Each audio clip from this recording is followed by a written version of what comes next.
Here we have a slightly used 2022 Volkswagen Passat. Now this one comes in the SE trim level in pure white. And then we have black leather interior. For the powertrain, we get a 2-liter turbocharged 4-cylinder engine. And that's made it to a 6-speed automatic transmission. So we're gonna see how this one's held up. As we come around to the front end here, we do get our LED daytime running lights. I love the design you get with the LED headlamps as well. Just a nice look. But these wheels are gonna be called the 18-inch split two-tone machine wheels. I don't know if they're alloy or aluminum, but love the look of them. We get passive keyless entry on the front doors, power door locks, power mirrors, one-touch automatic up and down windows, and then we have a release for the hood, or the trunk, excuse me, there. And then the hood release right there.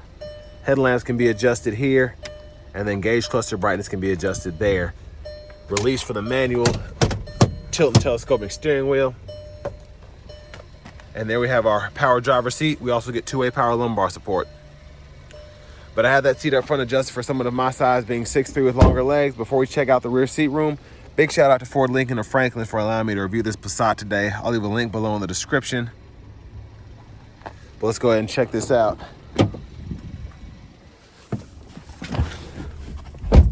So very spacious back here. I'm actually quite a bit surprised. I mean, my knees aren't touching the back of the seat. Again, that's adjusted for my driving position. Seat back pockets are on both sides, and then rear AC vents, 2 USB-A charge ports there. And there's a view of the front from back here.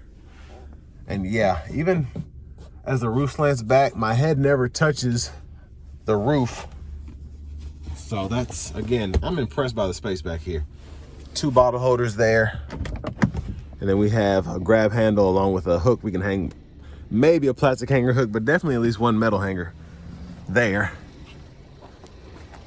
And then we're coming around to the back end here, excuse me.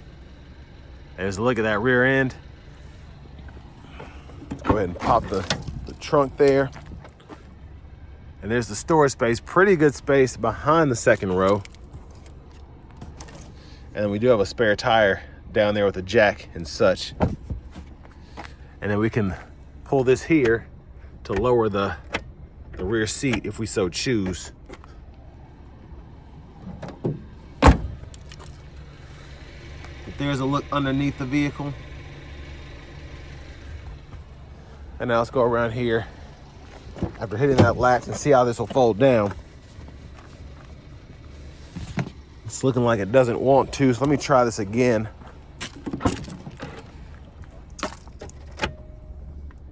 So that's supposed to, I reckon, fold that side down. And this one, I don't know what happened here. I guess it came loose from where it was. So we'll just try this right side.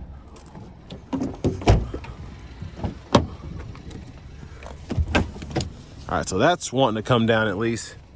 And that'll fold flat there. You can run longer objects through to the front. So that's an interesting issue there. I wonder if the last owner was using that a lot, because this does already have almost 35,000 miles on it. So very interesting there. But anyways, around to the fuel cap, push that in.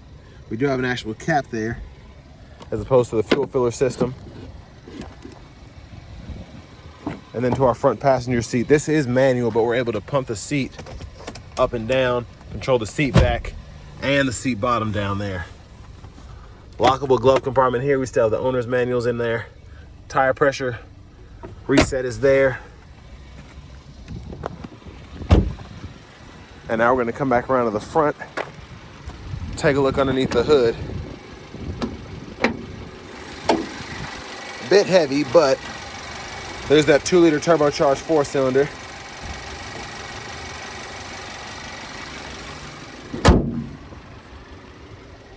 But now let's go ahead and hop on the driver's seat.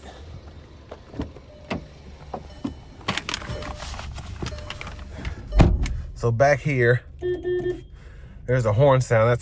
That's interesting. I'll give it that. Now over here to the radio, we do get wired CarPlay, wired Android Auto compatibility. We also have AM, FM, XM radio. We get Bluetooth audio, and we can use that device as well. And just a few things that you can go through here. I like the Volkswagen system because it is pretty simple to use. Just everything considered. There's not too much in your face here, but language can be adjusted there.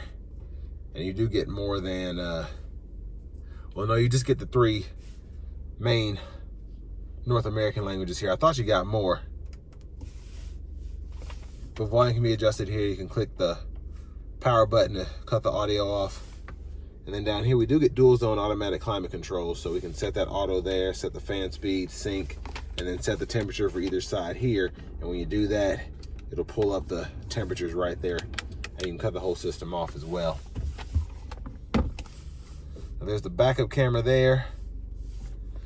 I do like that this hazards button illuminates when you click it.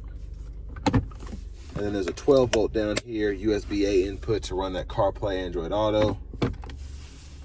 And then, yeah, 3-stage heated seats. I don't remember if I mentioned that or not. But to the shifter, you just hit the brake, pull the lever, reverse, neutral, drive. And then you have your sport mode. And then in drive, you can manually shift if you don't want to have it in the auto mode there. Parking brake here, bottle holders, center console cubby space, decent size actually, in my opinion. Now, this is the roof. We do get that power sunroof. We can push that shade back, and interesting controls here. You can actually just, you know, most roofs you have to like have them either all the way open, all the way closed. You have to stop them, but you actually have different settings here. So right in there, you can decide how open you want this sunroof to be. So you can have it there, go a little bit more, a little bit more, a little bit more, and then you can push it all the way back if you so choose. So that's interesting. Sunglasses holders here. All those controls, including the lights, are there. Let's shut all that back now. There's a view of the back seat from up here. And then back to the steering wheel. Cruise controls and all that's here. I'll show you how that works on the interstate when we test it out. Volume controls are here, track lists are here, and then you can use this to go through the gauge cluster, and you can go through the sub-menus of the gauge cluster by clicking these buttons. And then you have a voice recognition and then a phone shortcut there. So within there, you can go within certain menus, turn certain things off. You can change your language here. So I guess that's just for the, I don't know. That's interesting that you can have all of these different languages in the gauge cluster, and I don't know if it actually does that on the screen there. There's a helicopter flying over me. But in here, you can also go ahead and change your units if you so choose from US to metric there. But behind the steering wheel, left side, blinkers, high beams, turn those off, flash. And then that's the lane assist system there. And then you have your windshield wiper controls here, one time off, intermittent, low, high. You can adjust the intermittent right here. Pull up here for the front wiper fluid. And then if you want to go ahead and change the time, you can do that there. And then you can actually get things to change by hitting that button. But push button start.